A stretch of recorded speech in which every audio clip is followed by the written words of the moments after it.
Hi, and welcome to the Punk CX podcast. My name is Adrian Swinsko, and I'm an advisor, best-selling author, speaker, and general explorer when it comes to customer and employee experience. I'm really interested in figuring out what it takes to build organizations that produce better outcomes for both customers and employees. So with that in mind, I seek out and interview CEOs, entrepreneurs, business and tech leaders, authors and academics to uncover some clues about what it takes to build such an organization.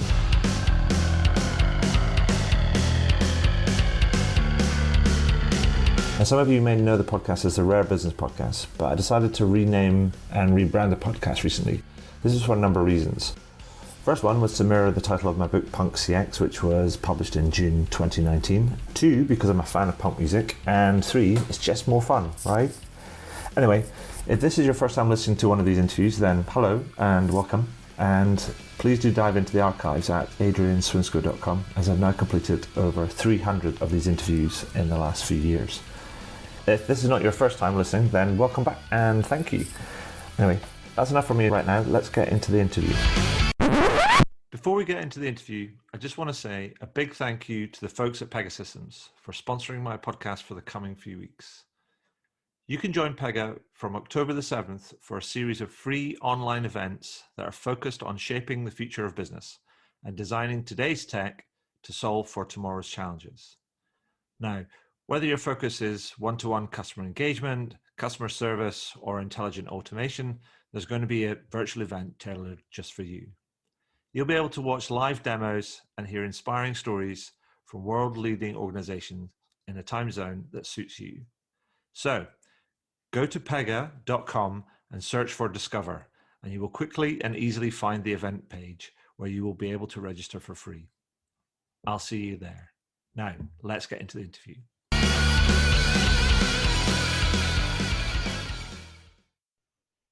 So welcome to the next edition of the Punk CX podcast. With me today, I have Anese Cavanaugh, who is the founder of the Intentional Energetic Presence Method, an executive advisor and author of a couple of books, which she'll tell us about in a bit. But welcome, Anese, to the podcast. How are you doing? I'm great, Adrian. Thank you for having me. You're very welcome. Now, for the benefit of our sort of listeners and also people that may read the highlights and things, can you tell us a little bit about yourself and also about the work that you do?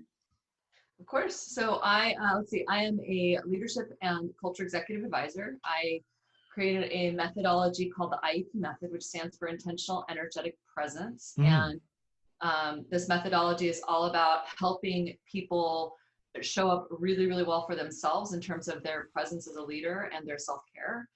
In order to be able to show up really well for the people that they're leading and their organizations. And I write books. Cool.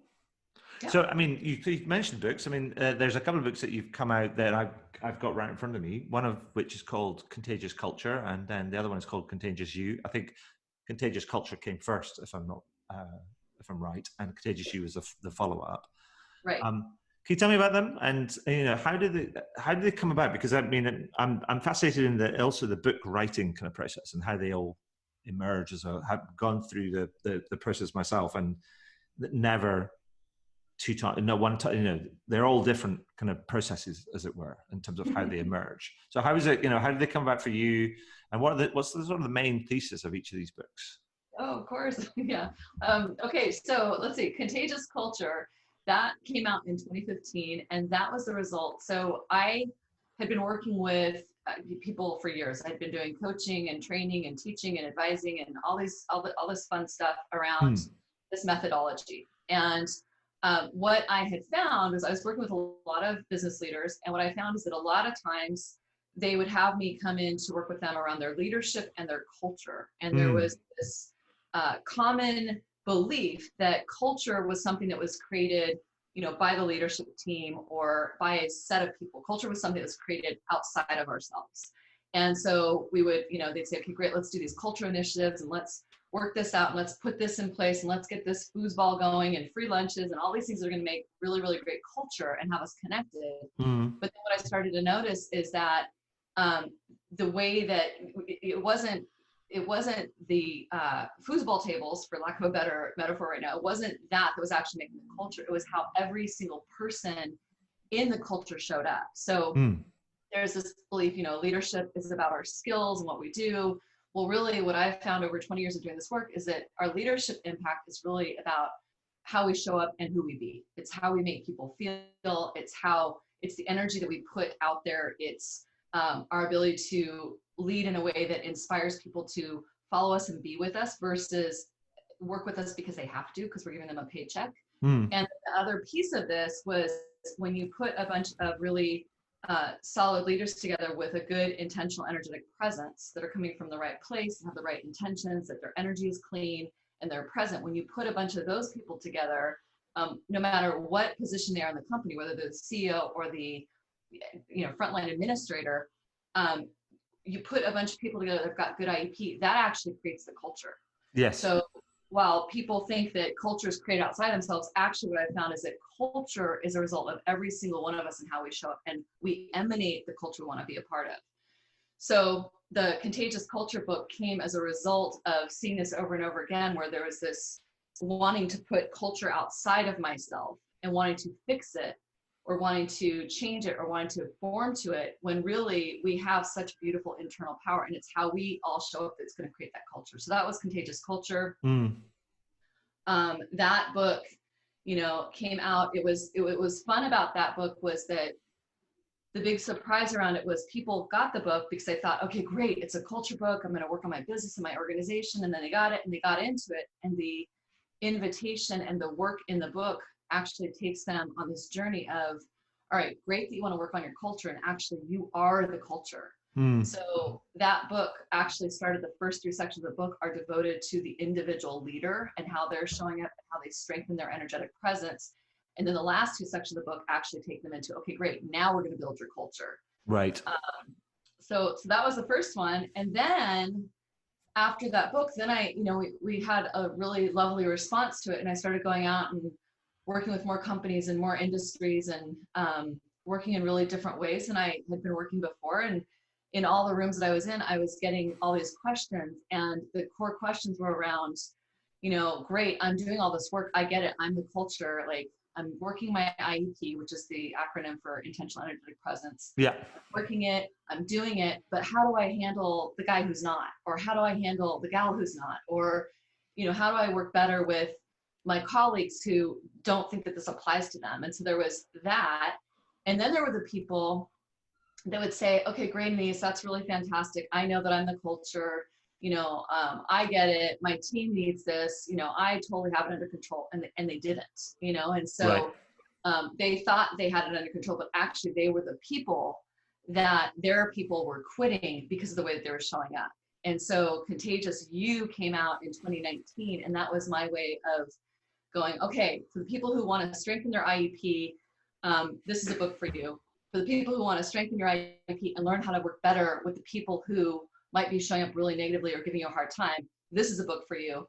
And for the people who are still not getting that you are the culture, this is a book for you. So the book is written through the lens of those 3 people, and it really digs into you. And so Contagious Culture is for the organization, the team, building that culture, and Contagious You is like really digging into your deeper leadership style and owning that you're contagious. Wow. Okay, cool. I mean, is that how you kind of, because we've got a mutual friend, Ari Weinswig, the great Ari from Zingerman's, who introduced the 2 of us. Yes. Is that how you ended up meeting Ari and the folks at Zingerman's?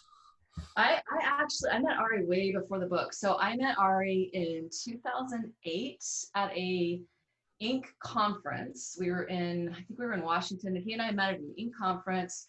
We started talking about energy in the organization. At that time, I was doing a ton of coaching and just consulting with organizations around energy. Anybody that would have me in to talk about energy in the organization, I was going in. And at that time, it wasn't as widely accepted as it is now. Sure. And so Ari and I met and just hit it off. And he was like, oh my gosh, I haven't thought about it that way. And then we became really, really good friends. And then I started doing work with Zingerman's. They went through a couple of different launches, which we now call IEP launches, which are like the fundamentals. And we just really started to collaborate. My company and their company, we just started really supporting each other. And, we would do book events there, and we would do our trainings there, and then they would send people to our sessions. And And Ari and I've just become really good friends over the last, I guess it's been, oh my gosh, 12 years now almost. Wow. That's how we met. Yeah. So a big shout out to the folks at Zingerman's and Ari in particular, because, you know, we're talking now, we're, you know, not necessarily, we're at the first time that we spoke, I think, in setting this up, but that we were in the midst of a maelstrom, but I think the storm has slightly settled. We're still in a storm, the sort of the COVID-19 sort of storm, but I think we're becoming more accustomed to the constant change, as it were, and the uncertainty. But Ari and the folks at Zingerman's are wrestling hard with the you know, kind of what this is all throwing at them, especially given that they're a large part of their community of businesses are in the hospitality sector. So, you know, big shout out and lots of love to those folks over there. Absolutely. But you mentioned this, and I mentioned at the beginning, the IEP, the intentional energetic presence method. I mean, that's intriguing. I mean, and I know that in the book you developed there's a model and it's got different elements. And can you kind of give us I don't want you to tell us about it kind of like soup to nuts, because obviously you want people to go and buy the book and then hire you and all that sort of like stuff. I mean, that's obvious, right? But kind of tell me you know, give us a glimpse under the hood. What does it look like? What is it supposed to do? How is it supposed to work? Oh, I'd be so happy to. I'm giggling because if I were to go soup to nuts on this, this would be an 8-hour call. Okay. I'm ordering some food in then. Oh, good. Yes, please do. Okay. So, all right. So at the highest level, the IEP method. So IEP stands for intentional energetic presence. Your intentional energetic presence is about being intentional about the energy that you bring to everything that you do. So the energy you bring to your kids, the energy you bring to your customer, the energy you bring to doing the dishes, just the energy you bring when you're sitting at your desk and you're organizing some tedious task. You know, it's really being conscious of what is my energetic presence, how am I showing up, and what is the experience I'm creating for myself in that presence, and then also for everybody else. So the other side of that is, if you take those three words apart, we've got your intentions, which is what you want to make happen. We have your energy, which is your energy and your stamina, you know, to actually make it happen. This is where self-care is really big. And then we have your presence, which is how present are you with yourself, with the people you're leading, with your child, with your customer, like how present are you to what's actually in front of you and what's actually going on in your life. So when you put those things together, you have a different framework to start looking at. How do I want to create impact? And am I creating the impact I want to create? And if I'm not creating the impact I want to create, or I'm not having the results I want to have, how might my IEP be tying into that? And so that's kind of like the biggest. And then there's a methodology that goes with it, and I go deeply into, you know, all of it in the books, but there's a methodology in it, and the methodology is basically 3 parts. And the first part is your ability to reboot your presence in the moment, to just, you know, you just had, you know, just before this call, say, Adrian, let's just say I've had a tough call right before you and I are getting on to have this conversation. Well, I, as a leader, I get to show up with you. I get to have this beautiful conversation with you. So if I bring all that energy with me from my last interaction, and I bring negative energy into this conversation, I'm robbing you and I both of a really beautiful experience. So the first part is, can I reboot my energy and reboot my presence? That's the first.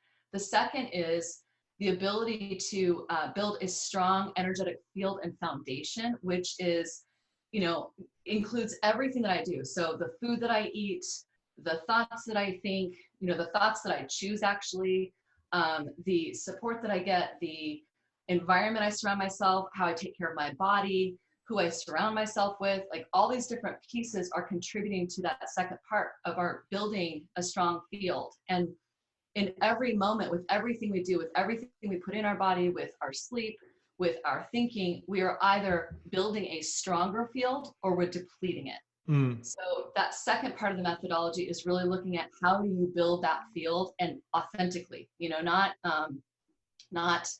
quickly, not fake, not just to do it, but really, really be in such great present relationship with yourself that you build a strong field genuinely. Mm-hmm. And the third part is the ability to create intentional impact. And there's actually a 5-part framework that I take people through that. But if you're rebooting your presence and you're building a strong field, by the time we get to part 3, building intentional impact, that's actually the easiest part of all of them.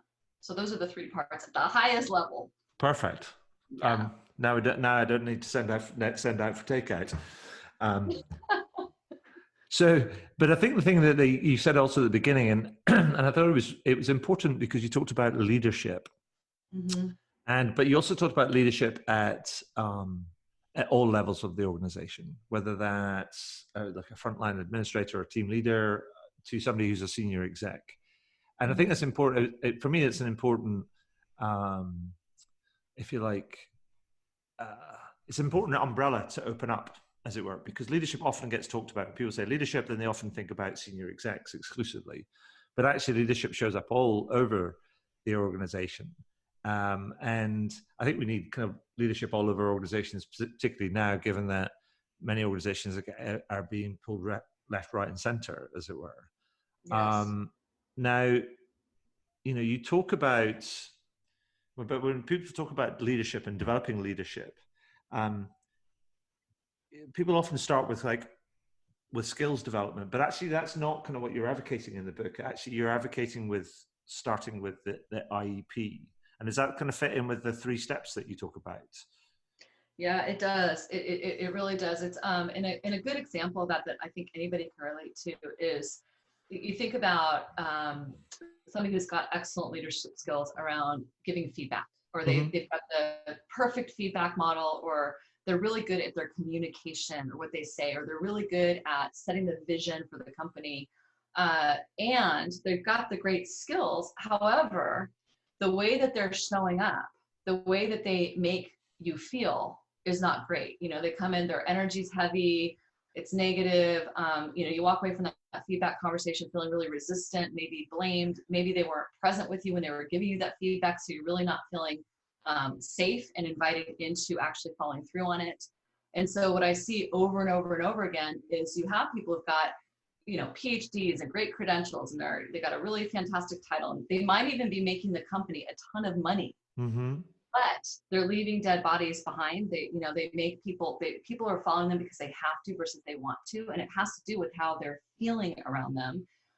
Or the other side of it is those leaders that are doing such, they've got all the credentials and are doing such great skills, they're totally exhausted and burnt out because they're not taking care of themselves, and they're pushing it on every angle without taking that time to really nourish their own well-being. And so the IEP work is really looking at, all right, leader, let's look at your well-being, your self-care. Let's look at your own energy and how you're managing it. Let's also look at how you show up with other people and how you're making them feel. And so that's my ultimate goal in this work, Adrian, is like, let's get people taking really good care of themselves so they have the energy and the stamina, and they have enough of themselves left over at the end of the day that they're not burning out. And let's get people really being curious and working on creating safe space with each other so they make people feel invited to follow them and inspired to follow them versus feeling like they have a job and they have to follow them because they're dependent on them. Sure. Impact and self-care has to go together. And so if you get somebody really focused on their IEP, then actually the leadership skills become so much easier, because I can have, really great IEP and really good intentions, energy, and presence with my employee, give them feedback, and my skill might not even be that great around the feedback, but my employee will feel so connected and safe with me in that feedback that the feedback model doesn't even have to be that perfect. The skills are not actually as important anymore. Sure. So that's why I advocate for starting with yourself and working from the inside out. And the other part of that is that a lot of times people are looking at leadership as an outside-in game. Yeah. Leadership is an inside-out game, 1,000%. It starts on the inside. So, so the interesting thing about it, because you talk about showing up and things, but it's, and it always strikes me that, like, you're absolutely right. I think that leadership is like an inner game. But then people talk about transformational leadership or heroic leadership or authentic leadership or all that type of stuff, which effectively is almost like gives people like a recipe or a model to try and aspire to. But actually, I think what you're advocating, correct me if I'm wrong, is that actually showing up is almost like showing your a real and true self, letting the real you can like shine, and that's what people connect to. Is that right? Yeah, I agree with that. I think when I think about showing up, I love that frame that you just offered. The other side of it is, when I think about showing up, it's showing up for myself. So being in right relationship with myself, being in agreement, honoring my agreements, honoring my core values, taking care of myself, showing up for myself, being nice to myself. Like that is one form of showing up. Mm. And that is actually in service of not only myself, but it's in service of me being able to show up better for you. Mm. Because if I, to build on your point, like showing up authentically and as I am, and like really allowing full permission to that, if I got full permission to show up as me, like one, that allows me to have more energy and creativity because I'm not worrying about doing anything right or being heroic or acting in a certain different kind of a model that I'm supposed to fit into. Mm-hmm. I get to show up as me. Well, that gives me more freedom, but it also gives the people around me more freedom to show up as themselves. And then we have more authentic connection. And with that, if I'm also showing up for myself and taking care of my body and my mind and my heart and my spirit, Mm-hmm. and I'm taking care of the things that are important, I've got then more energy and more strength to actually give more to everybody else. Mm-hmm. I think one of the biggest misconceptions I see with the people that I work with is they come to me and they're often exhausted. And part of the reason why they're exhausted is because they're so busy in service mode, supporting everyone around them and Mm-hmm. leading, being strong and heroic and all these different pieces. And they've forgotten, they're putting the self-care on the back burner, the whole like, I'll sleep when I'm dead mode. It's like they've forgotten, which makes me insane, by the way, but they've forgotten that actually, in order for them to show up well for the people around them, they've got to put their own oxygen mask on first. Yes. And if they can do that, self-care is not selfish. Self-care is actually self-full. And I think it is one of the most generous thing we can do for the people that we love and lead is to take care of ourselves so we are whole. So then we have more energy to really, really show up for people around us. So that's what I mean when I say show up. Okay, then that's great. I mean, I think but I think but I think if I think about kind of that, and I think about people that I think that if you like have that, Mm-hmm. Almost naturally, it is contagious, isn't it? Mm-hmm. And I think that's kind of the thing that's what I liked about this kind of book, that then the title is that if you do that, I mean, and it's available to everybody, but this is almost a method for trying to find that out and or to discover it for themselves and to amplify it.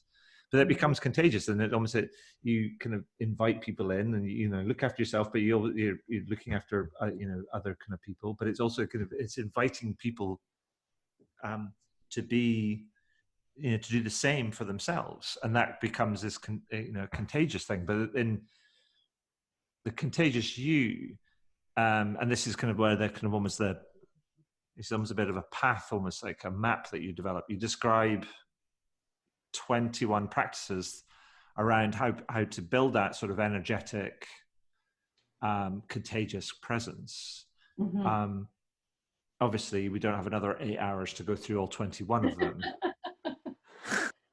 I mean, but can you highlight a few of kind of what you think are some of the most important kind of ones to give us a flavor of those sort of things? Yeah, it's your superpowers. Okay, so all right. So for example, when you talk about contagious, anybody listening to this can relate to this. So you think about contagious energy. You're talking to somebody and maybe you're in a really good mood, but you spend a few minutes with them and all of a sudden you feel yourself starting to get exhausted and tired and drained and lower, and you feel yourself starting to go to a negative state. Well, that's just contagious energy right there. You've caught their vibe. Sure. You've caught what they've got. You're such a downer, man. And it works the other way, of course. I can be in a low mood and then I talk to somebody who's in a really higher vibration state. And if I'm open to it, I actually will catch their vibe and I can actually join that level. So when I look at the superpowers, some of my favorites, like that are kind of just low hanging fruit that we can tap really, really quickly, that are very contagious, is one, presence. Being present is a superpower. And the best example of this is if you think about the energy of busy, You know, busy is incredibly contagious. Busy begets more busy. You know, you and I get in this conversation right now, like, oh, Adrian, so busy, blah, blah, blah, low vibe. Yeah. You're going to jump in and join me there with how busy you are. And then you and I are like down the drain. And so, you know, if I can come to the table with the energy of just being present, and even in the midst of being in a room of people that are super, super busy, if I can hold my state in presence, then that will invite people to start. It's fun to play with this. Like, you go into a conversation and somebody's complaining a lot.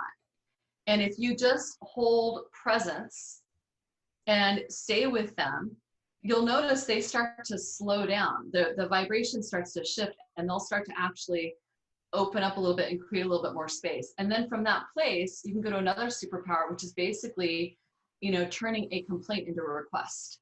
So underneath any complaint is simply an uncommunicated request. Yes. You know, so complain, which is totally contagious, versus requesting and going, oh, you know what? I hear your complaint. What would you like instead? Well, as soon as I've done that, now I've invited them into something different. There's an opportunity now to shift that up. Where, you know, that's me working with somebody, you know, outside of myself. Where that superpower comes in for myself is if I'm feeling myself in the energy of complaining, that energy is not going to be compelling or inviting to anybody around me. So instead, if I can feel that energy in my system and I find myself complaining, I can take a deep breath, and then I get to make a choice to actually look at, well, Anese, what would I like instead? And from there, I can find my request and I can make the request. And that becomes a more contagious vibe. Other superpowers that I really love are the superpower of curiosity. Yeah. You know, so I think Ari says this a lot. Ari and Paul talk about when furious get curious. You know, it's a great anchor. You know, it's like, if I'm in a state of judgment, if I'm in a state of anger, if I'm in a state of anything that is not feeling good to me, and I'm bringing that energy to a room or to a person or just to myself, if I, again, can take a breath, get present and go, okay, hold on a second, what might be happening here? And where can I be curious? If I can come with curiosity instead, that shifts the tone. And that opens up more of a rich dialogue as well. You know, if I can come to conflict, even there's a serious conflict, if I can come to that conflict from a state of curiosity and go, gosh, this is landing funny for me. I'm really curious what the intention is here. If I can come from that place instead, or I want to understand this better, or I want to see where I might have it wrong. If I can come there, now I've just extended contagious energy to the person with me, and they're more likely to meet me there versus us both being in resistance. So those are some of my favorites. Nice. Thank you. I mean, that kind of brings it sort of, you know, that sort of idea of almost like contagious kind of behavior, you know, attributes and characteristics and stuff to, you know, to life. But I mean, you know, also that so my groove is service and experience, and that's kind of like where, you know, I really focus on. I mean, it'd be useful if you could, you know, if you have a couple of examples of, say, that situations or kind of companies that you've worked for that you've helped them implement the IEP method, and also kind of like what sort of impact has that had on sort of like, you know, in terms of performance and, you know, employee and or customer experience, because I guess that's the business case for people to get interested, I guess, in many walks of, you know, commercial life. Yeah, definitely. So it's interesting in Contagious Culture, when, you know, this is now 5 years ago that book came out almost. And when I wrote that book, I took a couple of different companies and talked about different companies and how they were using some of this content and what they were doing with it. And some of those companies were like IDEO, and I talked about Zingerman's in that book. I talked about Five, Domain Carneros, a couple different, all different industries. And then in 2019, when I was doing Contagious You, I went back to a lot of them to see, okay, what have you done now? What's actually happened? And so for people listening, if you look at chapter 15 in Contagious You, that was actually the I think that one and the science chapter were the two biggest chapters in the book, because I go deep into those different industries and how they integrated the work and the impact it's had. And so I think it might be easier to actually talk kind of examples of industry-wise of how they've done it. So, okay, you know, the biggest industries that show up for me is there's healthcare, education, hospitality, and then just organizational culture and design. And if I look at healthcare, you know, again, the common denominator in all of these that I'm going to share is that the big change by integrating the IEP method in a way that was congruent for that company, the big change was for anybody doing this work to realize like, it starts with me. This is not a cultural initiative that we're going to do where we're going to have this big plan where we're all going to show up a certain way. We're actually going to take really good care of ourselves individually and really get in touch with our ownership for our own leadership and our own contagiousness and how we're showing up and how we're taking care of ourselves so that we can show up as best possible. And then we're going to use that to make our service better. And so in healthcare, for example, that has been, healthcare providers, physicians, admin, nurses, at any level staff, physical therapists, really getting this work integrated in their body so that their ability to hold their own space and not take on all the energy and chaos of their patients might be bringing to them or their staff might be bringing to them, their ability to hold their space made it so that they were able to be more present, have more energy, and then be more clear about the way they could best serve the people around them or best take care of their patients. So that's healthcare. Education was really interesting. I do a big case study in the book where we had a bunch of educators come in 2018 to an event because they wanted to bring this work into the students. And they represented about 24,000 students in their school district. And so they said, okay, we're going to learn how to do this work. We're going to teach it in the classrooms. Well, after spending a couple of days diving into this work, they came to me. There was a superintendent, a couple principals, some teachers, and they said, actually, never mind, we don't want to bring it to the students yet. We're realizing that we as educators need this work because we're exhausted. And so we ended up doing a year-long thing with them where they dug deep into a program at the time that we called stewardship, which was where I taught them how to use the work more deeply and then also share it with each other. And they used the work, so they built their own IEP, so they became better for the students. And it was really interesting because we started to hear reports of parents giving feedback to the teachers that they were seeing a difference in the way the teachers were interacting with the kids. And so that teacher and administrator experience of integrating IEP helped them be better for themselves and then also for the children that they were teaching. Hospitality, I can think of a couple like Domain Carneros, Zingerman's has done a lot with this. I think the theme there is people in hospitality are running a million miles a minute. They're in a service mode all the time. They've got a lot of different demands. And so again, teaching hospitality, IEP methodology, and really helping them get in their own space, present, being really clear about their own, I call it their bubble, their own space that nobody can get into their space. Like, this is my space and I get to take a pause and decide how I want to interact with this grumpy customer or this new challenge or, whatever. And so them doing that, learning practices for better self-care, better presence, getting really intentional and connected to how they wanted to be in service. Because a lot of times, even in in any of these industries, like, I think this is a human being thing. I think a lot of times we get so busy just doing our jobs or surviving sometimes, right? That we forget why we're actually doing what we're doing. And so part of the IEP method brings them back to what's important about this. What is your intention? And if you get your intention around service, then also you have a lot more energy. So that was hospitality.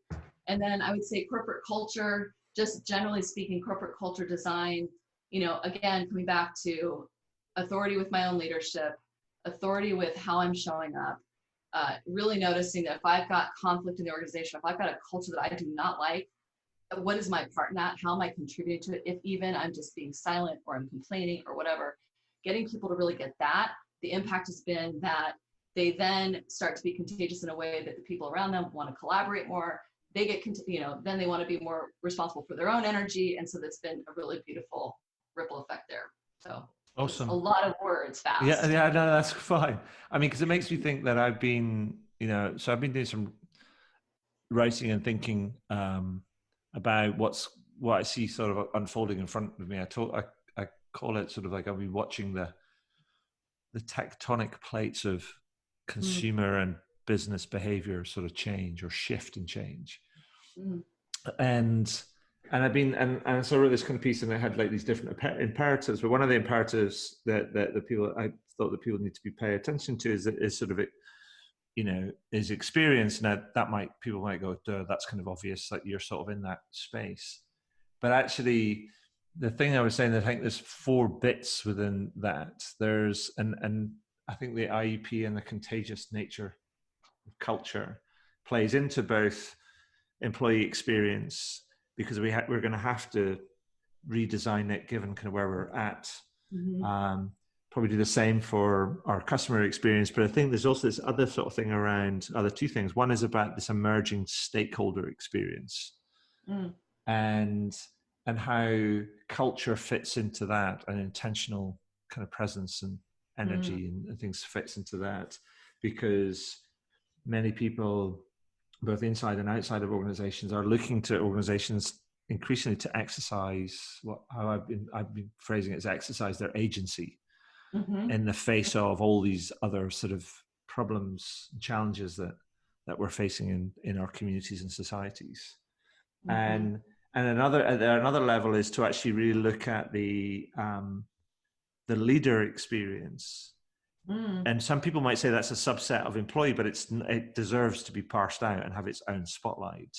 I agree. It's so different right now, and where I don't think we're necessarily looking at it at enough levels and in enough detail. And I think all of this sort of like fits into that. So all this stuff feels very relevant for the times that we find ourselves in right now. For sure.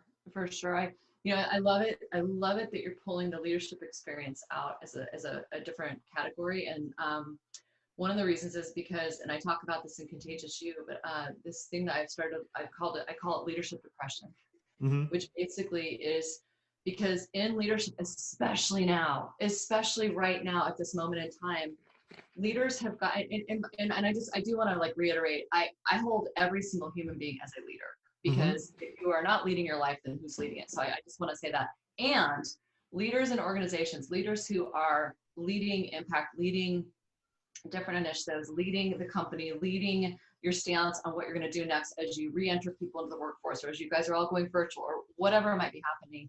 There is a humongous level of responsibility now that we're all figuring it out together as we go, and so this idea around leadership depression is that, leadership, you've got people that are reporting to you, you've got people that you're reporting to keep happy, whether it's your board members or your executive, whoever, your customers, and it can get very, very lonely and isolating, especially if you're trying to do it by yourself, or if you're trying to do it right, which is where I come back to the commercial for authenticity and really staying present to what is true for you and staying connected to your core values and being in grace with yourself. I think this is a really important part for leadership, and the leadership experience is grace is essential right now.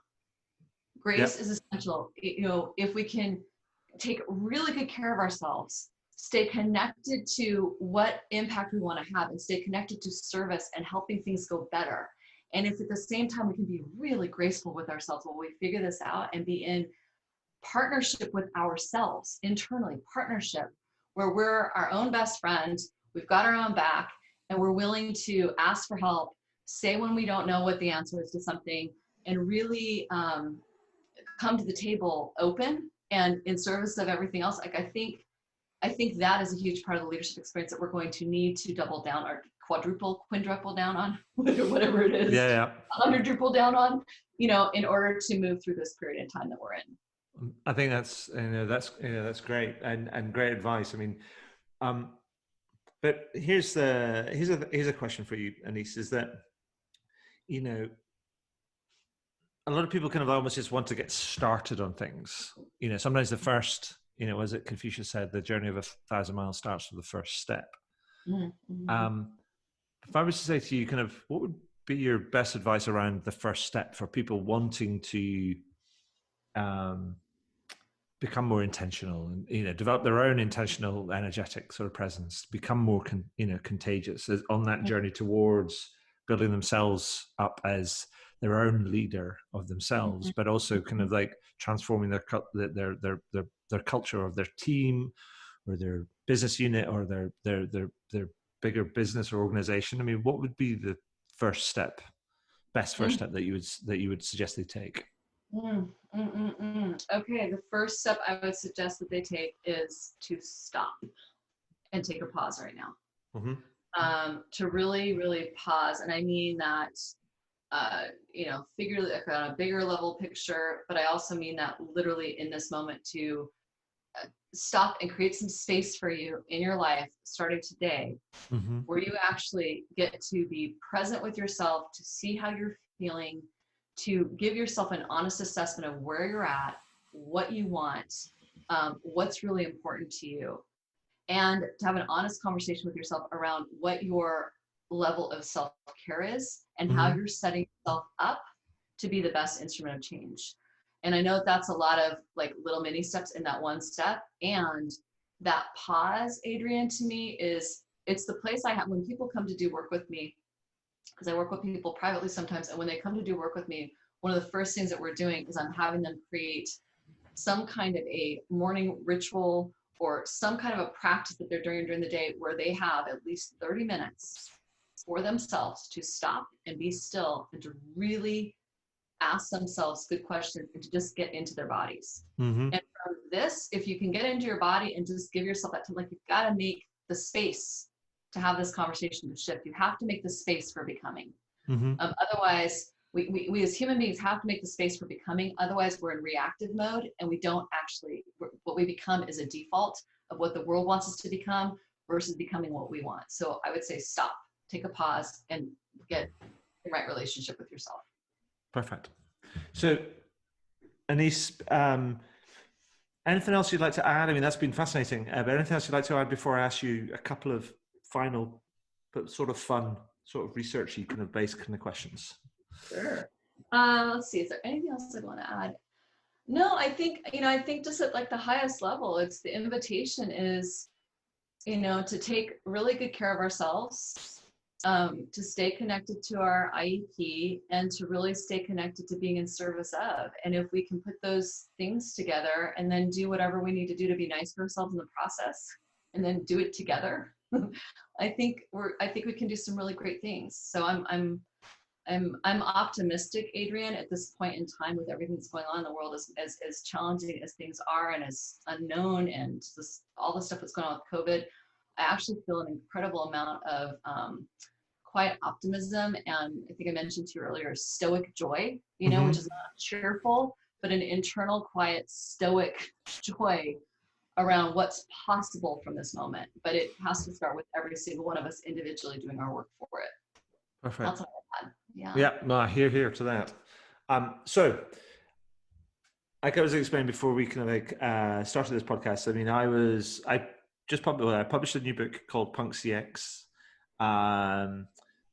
in the summer of last year, and since then, I've been doing a piece of social research which involves some sort of word association questions. And what I've been doing is asking people two questions. And the first question I've been asking is like, what one or two words would you use to describe a more punk approach to either service or experience or culture or leadership or whatever? What if I said punk and this sort of stuff, what would be the one or two words that you come up with? Usefully contagious. Love it. Usefully contagious. Contagious. I was going to say positively, but if you gave me three words, I'd say positively and usefully contagious. If I can only have two, I'm going to say usefully contagious. Well, we can give you an acronym. Call it PUCK. Okay, good. There you go. Yay. I've got a long list, and I don't have an acronym in there right now. So PUCK is good. Positively, usefully contagious. Brilliant. I like it. And so what company or brand do you think epitomizes that sort of ethos or approach? Well, I'm gonna say Zingerman's. Like that's the first one that pops up for me as we talk about this, just because I've known Zingerman's for so long and I know their devotion to doing things in a way that is real and, not in the lines about, it's not doing it quote unquote right, but it's doing it in a way that is definitely positively and usefully contagious. So I would say Zingerman's. Perfect. If I get one company. Yeah, well, no, exactly. I think, I just think it's, I love what they're going to do, and I'm looking forward to the time when we can all openly travel again, because I'm going to take a trip out to Ann Arbor and just hang out. Ooh, let me know when you go. Maybe I'll meet you there. Oh, awesome.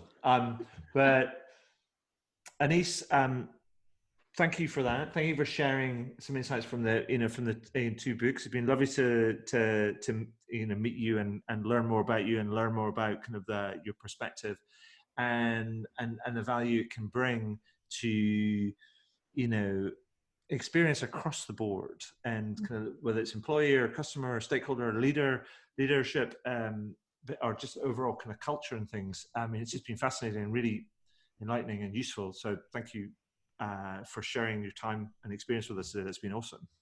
Oh, my pleasure. Well, thank you so much for giving me the opportunity to have the conversation with you. I think this is a really fun conversation to be having right now. Fun and important and useful. I think this is a very useful conversation to be having right now. So thank you for having me be a part of it. My pleasure.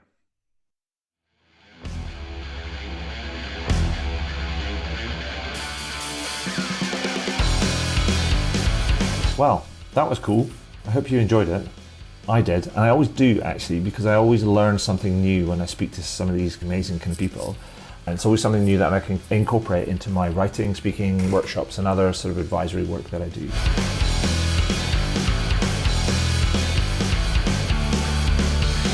Now, if you're interested in learning about any of that sort of stuff, then you can find out more about how I work with clients over at adrianswinscoe.com. One final thing before I go, please consider heading over to iTunes or Spotify or whichever podcast platform you choose to use, and do leave a review. Every little helps, as they say. Anyway, that's all for now. Thank you for listening, and do tune in again soon. All the very best. Cheers. Bye.